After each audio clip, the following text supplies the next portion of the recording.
No, sir, I don't have a crystal ball. But here comes another thumbs down from Fat Jesus. Yep, another one. And before some of you think it or say it, no, I don't wine any cheese with my wine. I'm not whining. I'm just going to state the facts. So prior to making this podcast today, and after some serious wrestling with some of the weaker demons down on level 7, they don't like my podcast, and they don't want my information to get out. I got to thinking, what are the secular or non-religious benefits to doing these podcasts? No, I'm not quitting. I said I was thinking, not feeling sorry for myself, and don't let anybody tell you I'm suicidal. No pay, lots of hours pissed away on research. But to top it off, well-meaning people, like my buddy, yep, my mailman, tells me people enjoying my podcast until I go kook. Yep, flat earth, fake space, astronauts. And then a businessman from Bondo tells me he hears that people get turned off. And why? I'm too religious. No shit, you can't make this up. Well, that really burns my ass, people. That and a flame about 3 feet high off the ground. Now my neighbor, who pokes fun at me also at the bottom of Peter Pit, no names, people, we'll just call him Flippy, dropped off about a month ago or so, 50 pounds of beef he cleaned out of his freezer, said it was for my dogs. My dogs? You think I can afford cuts of meat like that for my dogs? Hell no. We are eating them as I speak. And what's wrong with you people? You think they're full of mold spores, bacteria maybe, in a freezer at 0 degrees?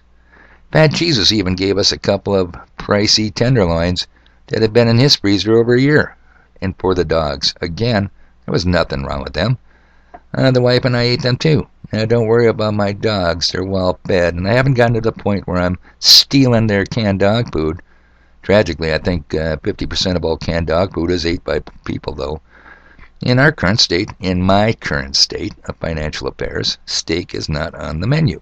So, thanks for the drop-off. Well, gee whiz, Dave. Instead of begging us for our freezer food, why don't you get off your fat ass, get a job? Walmart's always hiring. Oh yeah, how many times I've heard that.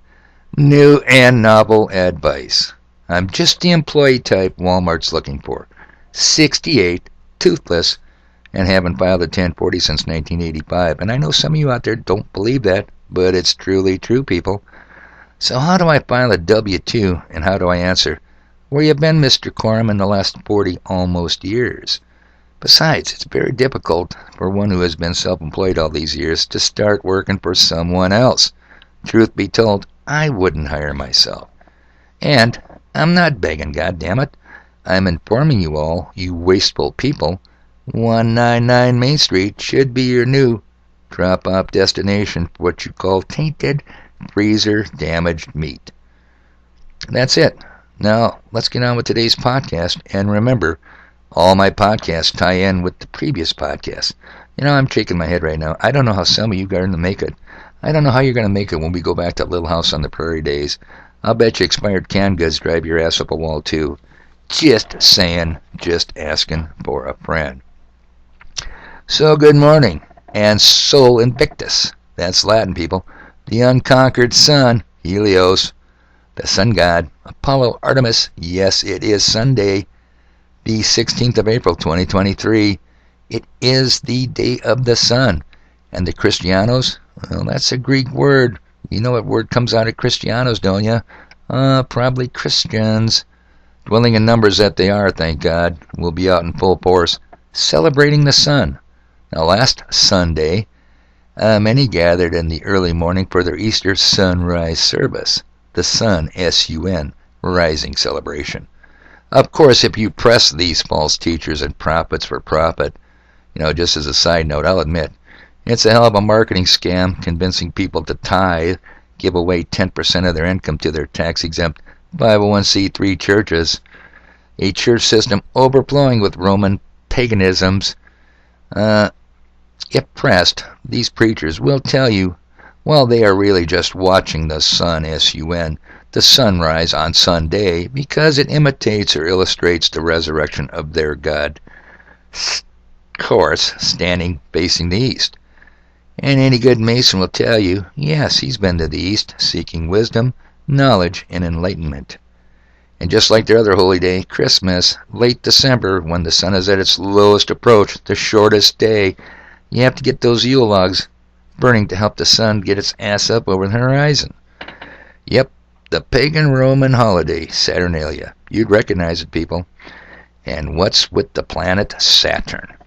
It's the one we are told has rings.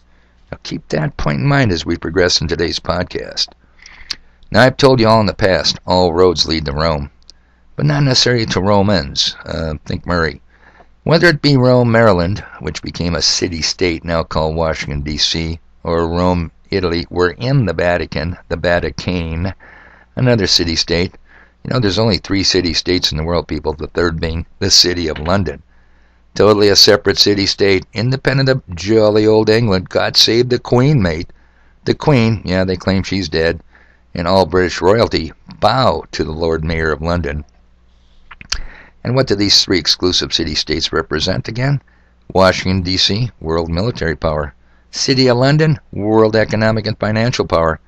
Yep, well, you guys are rolling over and sleeping. London establishes how much our money in the United States is worth when we get up.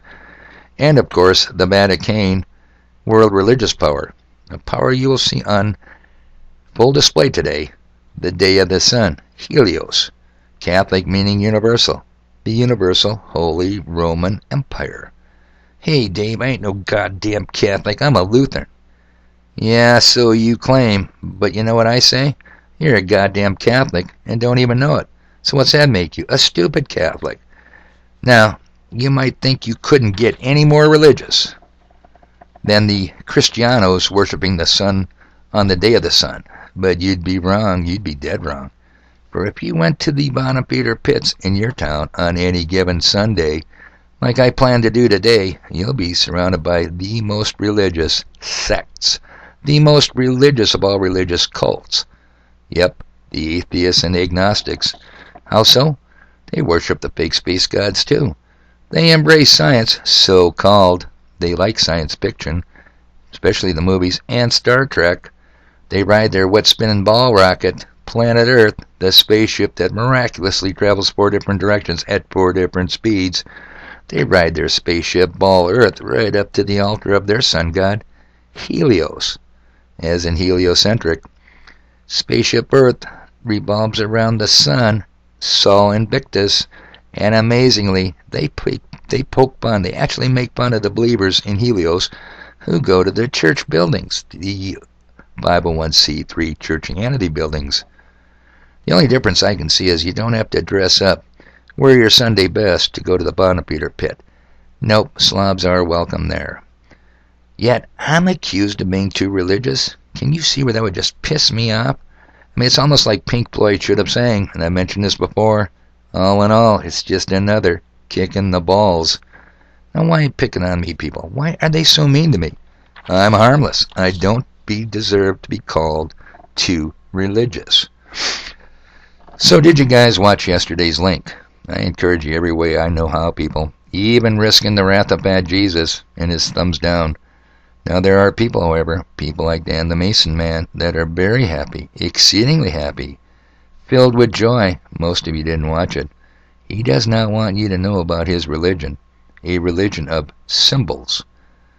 Well, you can only do so much in a 47-minute video. I wished it had covered the space agency logos of all the nations.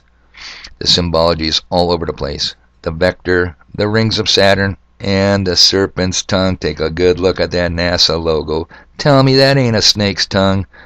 So I'm linking a 6-minute video. Did you hear that? 6 minutes. That covers space logos. Look for yourself. I said, look at the serpent's tongue on the NASA logo. And you're going to be amazed how many nations have a space program. Even one of the poorest nations on Earth, Bangladesh. Nope, they can't be their people. But they got a space force. Amazing. A vector, by the way, people, looks like a V or a wing. Look, you'll see them. Just like the rings of Saturn. Just like the serpent's tongue all over. You'll see them like the patch on the uniform of Captain Kirk, Spock, and McCoy. just like the logo of the new U.S. Space Force today. How come? How come all the similarities? And what about the question I left you with yesterday? All nations agree on three things. They're at war, we're on the brink of nuclear destruction, but they still agree peacefully? How come?